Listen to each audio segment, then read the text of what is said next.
In this edition of the Bucs Report, we are joined by Rob Maaddi of the Associated Press as we talk about Tom Brady. What is the future of Tom Brady with the Buccaneers and his future in the NFL? Then we will talk about the latest with Leonard Fournette. And then to close out the show, we will talk about the latest with Ndamukong Suh, former Buck, who finds a new home. We'll talk about all of that and more next on this edition of the Bucs Report. Let's go!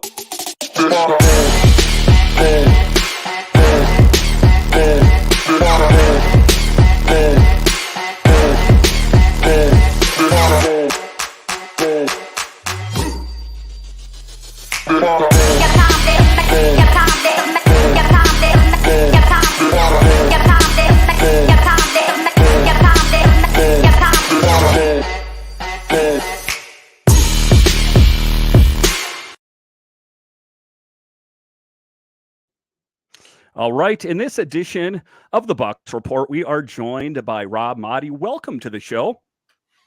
What's up, Dan? How are you? I love that that intro. That got me fired up. I wish there was a game this Sunday. I know. It gives that intensity, that this Bucs team is looking for. But just taking a look, let's just get going here on the Tampa Bay Buccaneers. It's safe to say that this season isn't going quite the way that Tom Brady and the Bucs had anticipated. There was a lot on the line for Tom Brady. He gave up his wife, I guess you could say, for this team. What is the future for Tom Brady in the NFL in your assessment? He doesn't have that pressure now to retire. Yeah, Dan, I don't think he clearly want to retire. I think he felt that he needed to retire for family purposes after last season. But as incredible of a season as he had at age 44 and as close as the Bucs got, he made that decision to come back. I do think there's more to the family stuff than just playing football. I guess we can oversimplify it and say, well, yeah, he lost his marriage over returning to play football. Well, the season's going to be over in a couple months, and the marriage would seem to be a little bit longer than that if you wanted to stay. So I think there's more to it than that. But in regards to next year and his future and beyond, we know that there's that money whenever he's ready to slide into the studio and become an analyst for Fox. It's waiting on him. However, I know the numbers aren't there. I know the season's been a struggle right now, but let's see how this finishes up, because the Buccaneers over the past couple of weeks have looked better as they start to get a little healthier, as they start to develop even more chemistry. Some of these guys with Tom on the offense, and how they finish up, and what the seedings look like, and what the pairings. I think no matter how poorly they've played, we can all agree they're going to win the weak NFC South. And then you're going to go into the playoffs with a home playoff game as the NFC South champion. So whether they're 9-8, 10-7, 8-9, whatever it may be, they're still going to be at a starting point better than 2 years ago when they went on the road and went on to win the Super Bowl by winning 3 straight road games. They're guaranteed at least one by winning the division. So I think there'll be a hard out. I think teams in the NFC, no matter if you're Philadelphia, Minnesota, New York, Dallas, you look at it and you see Tom Brady and the Tampa Bay Buccaneers on your schedule in January in a playoff game, you're going to have a little bit of an uneasy feeling about that, because he's the GOAT and they know what he's capable of. Now, they got a long way to go before they get there. They got to play better. But I don't think that this is necessarily the last that we have seen of Tom Brady. It may be the last of Tom in Tampa. He may get a different opportunity. And as I start to look around at other teams and I wonder who and where he may fit in, watching last night and seeing the Tennessee Titans, and as good of a team as that is, they're always underrated. And I always underrate them myself. And why do I do it? Because of Ryan Tannehill. I haven't looked at the salary cap situation. I haven't looked at anything else, but we know Tom's got a relationship with Mike Vrabel. You put him on a team that's got a strong defense, a running back like Derrick Henry. This is just crazy speculation right now on this show, but there are fits for him if he wants to continue to play. And of course, Tampa would love to have him. So there's been some kind of funny storyline surrounding Tom Brady. Some of it is that he could go back, or he wants to go to the 49ers. That's the rumor mill out there. That's his hometown team. Of course, there's been talk of him going back to the Patriots for one last hurrah. but he made kind of a funny joke about, he's kind of done it, been there, done that, won games overseas. He joked about going to the Canadian Football League. Wouldn't that be a funny fit for Tom Brady?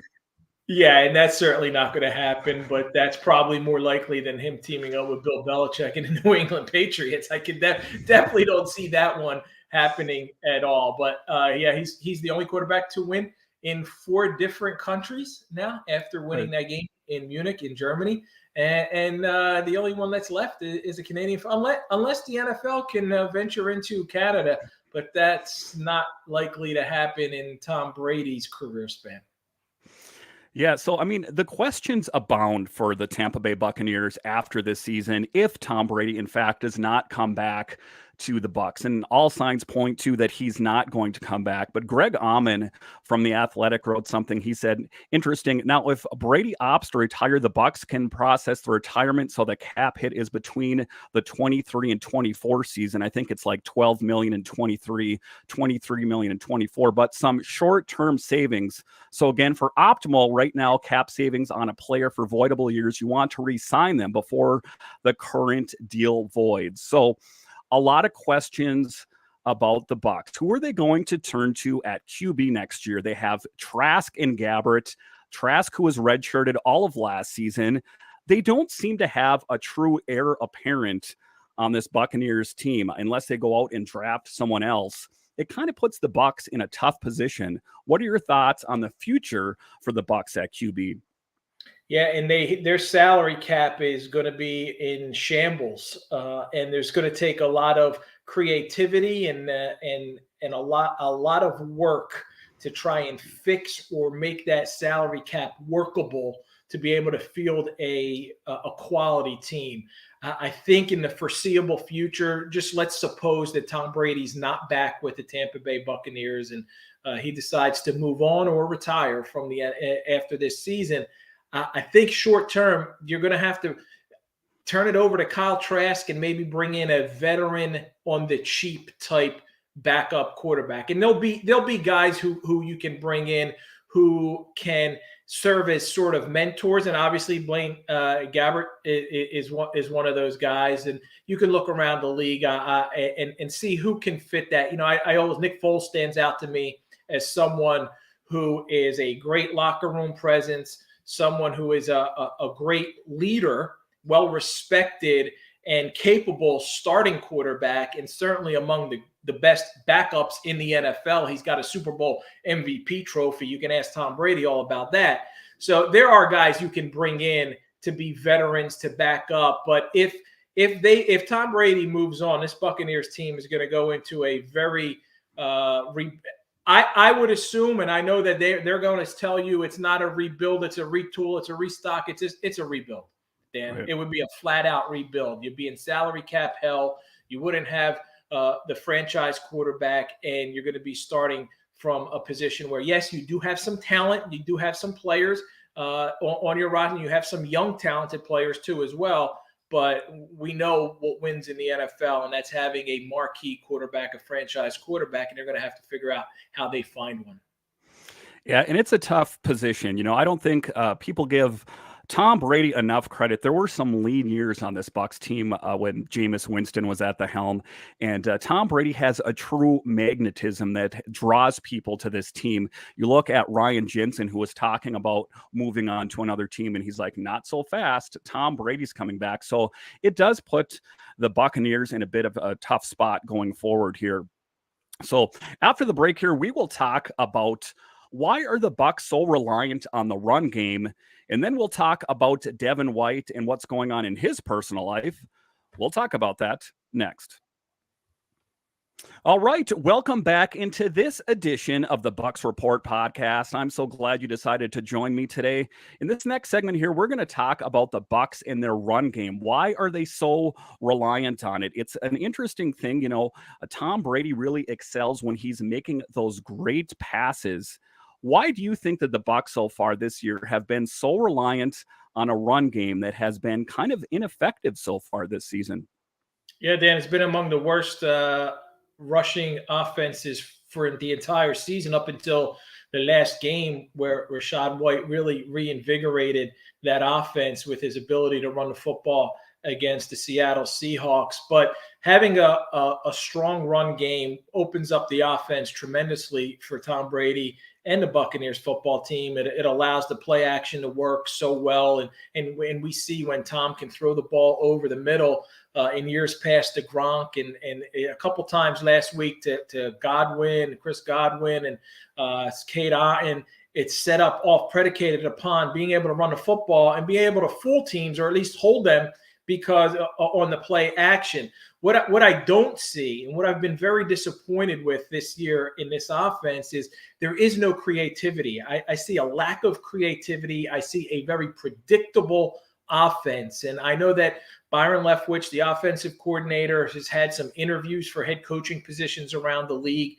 And I know that he was considered a coordinator on the rise, a star in the making. And I wonder now, this season, when we look at them and the troubles that they've had, how much that's going to be put on his shoulders. I feel like at times Byron has gone with an offensive approach of, I have Tom Brady. He's the greatest of all time. Let him go do his thing. And for whatever reason, whether it's Tom not making the play, the right pass, whether it's receivers not being open, dropping the ball, him having to get rid of the ball so quickly because he doesn't have that confidence in his offensive line. It just hasn't worked. And then when that happens, what you want to see, right? What you want to see is some creativity on the offense. Put your players in position to make plays. I don't see wide receivers wide open. I'm watching other teams, and I watch every game. I cover the NFL, so I'm watching everybody. And I'm looking at a guy like, and I'm from Philly, so I covered the Eagles for 20 years before I moved down here. And I look at the Eagles, and I look at Nick Sirianni as a play caller, and I see A.J. Brown or Devontae Smith open by about 8 yards. And yes, they're talented receivers, but so are Mike Evans, Julio Jones, and Chris Godwin. Why aren't you scheming them open by 6, 7, 8 yards? Why is every play contested, a tight pass, a small window?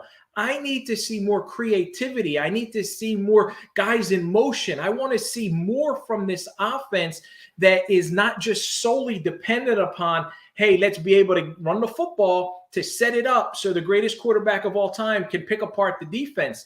Let's scheme some guys open. Yes, you don't have Gronk, but you know what? You can help Cade Otton out or Cameron Brate or Kyle Rudolph by creating an offensive system that allows them to get open by 4, 5, 6, to get that separation. It doesn't always have to depend on the player, his individual talent level and ability. I see that on other teams. I see Sean McVay's eye, and I know the Rams are terrible this year, but I see guys on that offense open by 6, 7, 8 yards.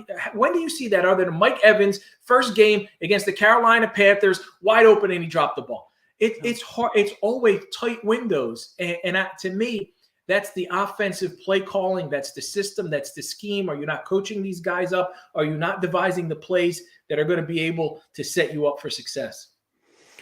Yeah, and that's an interesting point you bring up about Evans, and you could take a look at Godwin. A lot of people like to put the pressure on Tom Brady's shoulders, and I know that some of his passes seem to have been a little bit short or a little bit over, and he says, well, they're not running the right route, and he wants to kind of shift the blame.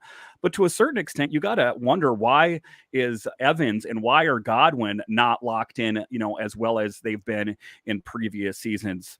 And, an interesting thing is people like I've talk about that the Bucs are not running or they're using the run game too much. It's worth noting Brady still leads the NFL quarterbacks with 427 pass attempts.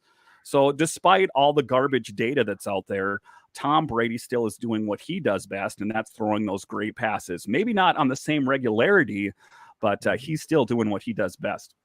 Yeah, and on a 45-year-old arm, he's still throwing the ball at a ridiculous pace. And I would like to see them continue to be able to have the success that they had against Seattle running the football. And maybe Rachaad White is the answer. Maybe he's going to be able to maybe Leverett stepping in at guard has opened up some holes, right, for the offensive line. hopefully at some point they get Ryan Jensen back, and that'll help fortify the interior of that offensive line.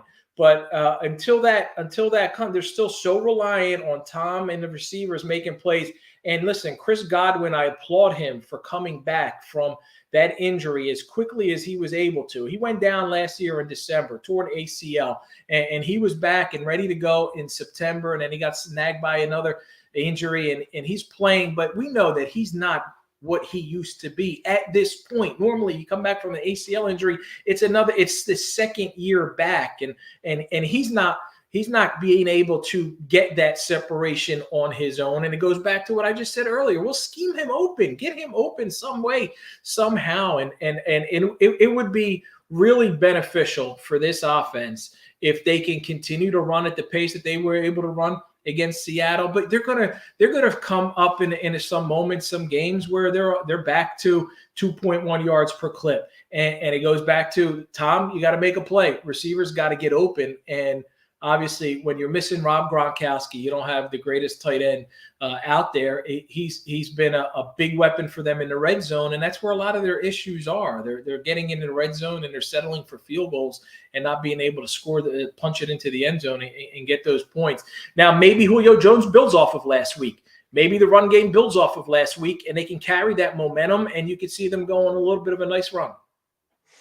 I mean, that's what we're looking for, because we don't want to squander this time that we have Tom Brady, because like we talked about, there's a lot of question marks after this season. So you bring it up, and it's a great thing to note here is Rob Gronkowski and his impact on this team. I think that his absence from this team is most notable. The Bucs went out and signed Kyle Rudolph, but really hasn't shown up on the score sheet. A healthy scratch, inactive in half of the Bucs' 10 games, and barely a factor in the other half. This is a former Pro Bowler who has 500 catches, and he can barely get on the field.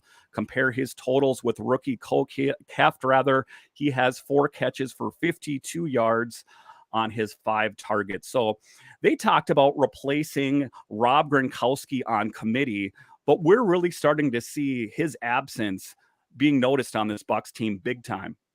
It is, Dan, and it's hard to replace somebody who is a first ballot Hall of Famer at any position.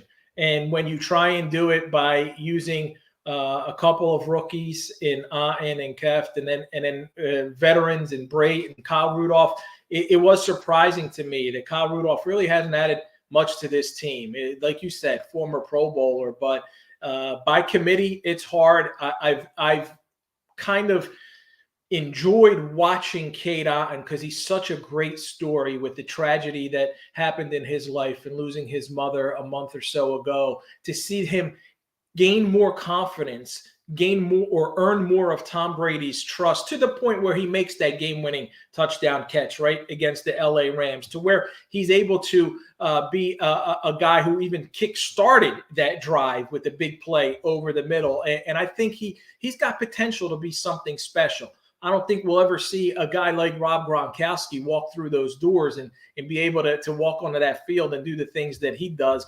Not only, and here's the point, Dan, Gronk was not only such a major part of the offense as a pass catcher and in the red zone, but as a run blocker.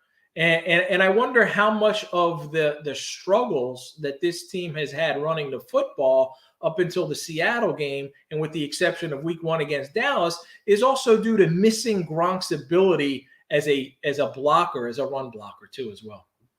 You got to think that factors in. And, it's talked about, that his fiance was saying, or his girlfriend rather, that he's going to come back. His agent has kind of hinted that he's going to come back. But Tom Brady, when asked, he said he's not coming back. I think that ultimately that injury that he faced against the Rams last year kind of scared him, collapsed lung, all that kind of stuff. So I don't see him coming back to this team. All right. So after the break here, we are going to talk about the impact of Rachaad White. And then Ndamukong Suh finds a new team. We'll talk about that next. All right, welcome back into this edition of the Bucs Report. I'm so glad you decided to join me today. In this next segment here, we are going to talk about Rachaad White and Leonard Fournette and what is the future of Rachaad White on this team. Rachaad White was nominated for Pepsi Rookie of the Week. It's a fan vote with results on Friday. White had 22 carries for 105 yards while helping put the game away in Munich. His 29-yard run was the Bucs' longest run this season, and his late run of 12 and 18 yards allowed the Bucs to run out the clock in their 21-16 win. So Rachaad White, a really bright spot on this Bucs team. You know, it's interesting.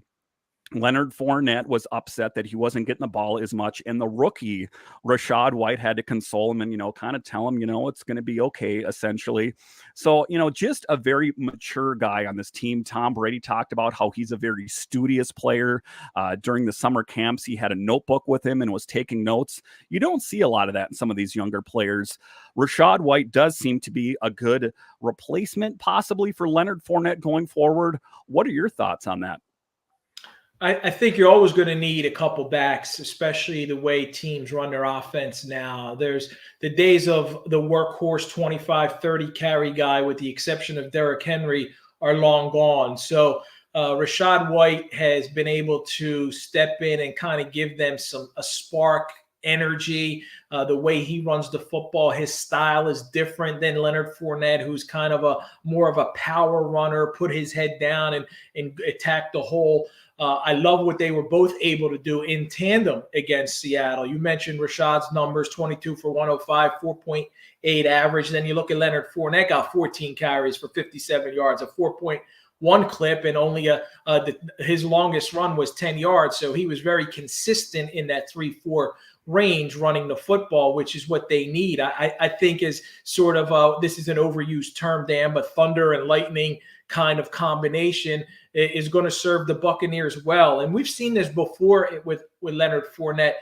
in the Super Bowl year, where he was a little bit unhappy towards the end of the season. Then Ronald Jones went down. He had to step in, and he was able to playoff Lenny was created, and Lombardi Lenny was created. And I think if it lights a fire under him and he starts to run a little bit harder, a little bit angrier, it's going to help. And competition is only going to help this football team. So I think they're going to need to count on both guys. Maybe Rachaad, because of his ability to hit the holes quicker and faster, will get a bulk of the carries. And even if they ran the football, how many times? 30. Those two guys, 22 and 14. I think Vaughn had a couple carries. So that was about 38 times. If they can run the football about 38 times a week, they're going to win a lot of games, because that tells you they're not having to rely solely on Tom throwing 40, 45, 50 passes. He only threw 29 last week against Seattle. If Rachaad White's a 65, 35%, he gets those carries. If they have to go 1 week and Leonard Fournette is getting those big, tough yards that they need, especially in short yardage. Ironically, for as big and tough and powerful as he is, Rachaad White's had more success with those short yardage carries, those 3rd and 1s and those 2nd and 1s this year. So I think it bodes well for this team that both guys can be dependent upon to run the football. And I'm excited to see what they can do in December. Yeah, so then the other running back in that equation is Keyshawn Vaughn, a guy that they had to turn to last year when Fournette was injured. Like you talked about, it's kind of, you need multiple options. You don't need just one option. So being that you are an Eagles fan, there's some big news on the Eagles front as Ndamukong Suh. No, let me stop you there. Absolutely not an Eagles fan. Just covered. You just covered them. I'm sorry. Yeah. No worries. But some big news there. Ndamukong Suh to the Eagles. Bucs went with Akeem Hicks over Suh. Hicks, who has had his own issues with injury. Suh never missed a game due to injury. Question is, would he have been better served, or the Bucs would they have been better served to sign Suh? It is an interesting question. I loved Ndamukong Suh on this team. He put a fear factor in quarterbacks when he played out there. So talk to me a little bit about that impact. Since you do cover the entire NFL, talk to us about the impact of Ndamukong Suh on the Eagles.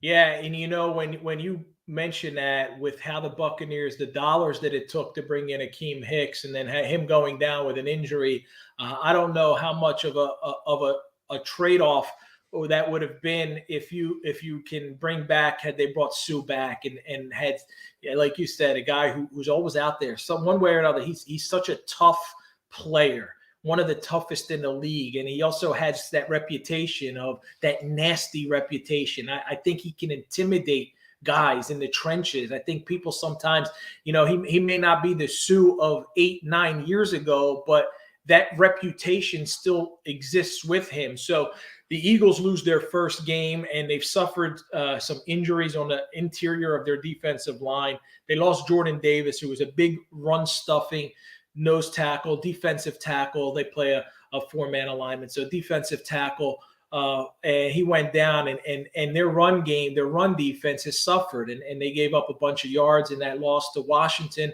They go out and sign Linval Joseph, who's a 12, 13-year veteran, but Sue's still out there. Eagles still have some money. And the very next day, they go out and they bring him in. And this is in direct response, I think, to them wanting to shore up the interior of their defensive line, losing not only Jordan Davis, but one of their younger players. They still have a veteran defensive line. They love to have depth. They got about 4 or 5 guys over 30 years old. Fletcher Cox and Javon Hargrave are their starting defensive tackles. But what Sue and Linval Joseph will give them is depth. And they'll give them in those obvious run downs, run situations, short yardage situations. They'll give them a pair of guys who are run stuffers, guys who can go in there and shut things down. And the Eagles have to play against some teams who can run the football over the next couple of weeks. And I don't know whether Sue or Joseph will be able to be up and play this week against Jonathan Taylor and the Indianapolis Colts when they're signed on Tuesday and Wednesday. But they also have Aaron Jones and A.J. Dillon coming up next week on the schedule, and then Derrick Henry and the Tennessee Titans, and then they got to play the Cowboys again. They got to play against Saquon Barkley and the Giants 2 more times. So they're looking to shore up their run defense, and that's why they made those moves. They're an 8-1 football team fighting for that number 1 seed this season, which we know how important it is. You're the only team that gets a bye now. It's not 1 and 2. It's just 1. It's been that way for the past couple of years, and they're trying to put themselves in that position. I thought Sue would have been a great fit for Tampa Bay had they decided to bring him back, and maybe the dollars you save that you would have not spent on him that they did on Hicks could have been allocated in other ways, but that didn't happen. So you do cover the entire NFL, and you've done it for a while here. I want you to look into your crystal ball and tell us who is going to win the Super Bowl this year. Tying all the factors in, you cover the whole league. I want you to make your prediction. Wow, as we make this right now, pre-Thanksgiving, my preseason pick was the Buccaneers over Buffalo in the Super Bowl. It's certainly not looking great right now. However, Buffalo lost last week. They lost home field advantage right now. We still got 7 weeks to go. I'm going to stick with Buffalo coming out of the AFC. Out of the NFC, man, it is so wide open, Dan.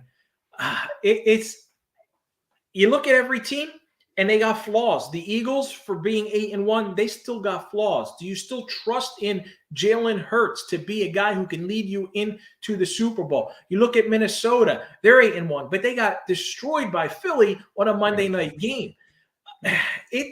Green Bay has completely fallen apart. San Francisco still got a ways to go. Seattle, do you trust in Geno Smith? I like Dallas. I like Dallas's defense. I like Dak Prescott. I like that they can run the ball. They got some weapons. It's so wide open that at this point right now, I don't know if you're forcing me to make a pick. I'm going to go Minnesota and Buffalo at this point. I'll go Minnesota and Buffalo. I was really impressed with Minnesota's win over Buffalo on the road, found ways to win. I like Kirk Cousins. I think he's underrated. People hate on Kirk Cousins all the time. I love the way he stepped up. They got a run game. They got Justin Jefferson, who is one of the greatest receivers on the planet. And I think that if they can get home field advantage, it'll come down to who gets that number 1 seed, who gets that home field advantage. If they got to go through Philly again, that's going to be tough. If Philly or Dallas or New York or even Tampa has to go through Minnesota, that'll be difficult. But you know what? For your Buccaneers listeners, for the Buccaneers fans, don't count the Bucs out. I'm not counting the Bucs out. If this team can go 10-7 or 9, whatever it is, but if they can be playing with some momentum towards the end of the season, you're going to get a first-round home game. And if Tom Brady and you got Ryan Jensen back and you put Tom Brady on the road, I don't care if it's Philly, New York, Dallas, Minnesota, wherever it is, he's got a shot. He's always got a shot. Yeah, you can never count this Bucs team out. All right, Rob Maaddi, thank you so much for joining us on this edition of the Bucs Report. Rob, of course, is from the Associated Press, who covers the entire league. Rob, why don't you tell everyone where we can find your work? On Twitter at Rob Maaddi, you can find me. You can follow me. Everything I write for AP is at apnews.com, and it is all over the internet and newspapers across the country. So you can check us out, apnews.com. Go to my social media, my Twitter, and you can follow us there. We had some important news this week regarding, actually today, regarding the AP NFL Awards, and I posted all about that. All right, Rob. Once again, it's beyond an honor having you on the show and getting an opportunity to talk to you. And hopefully we can talk again. Absolutely, man. Keep up the great work. Thank you.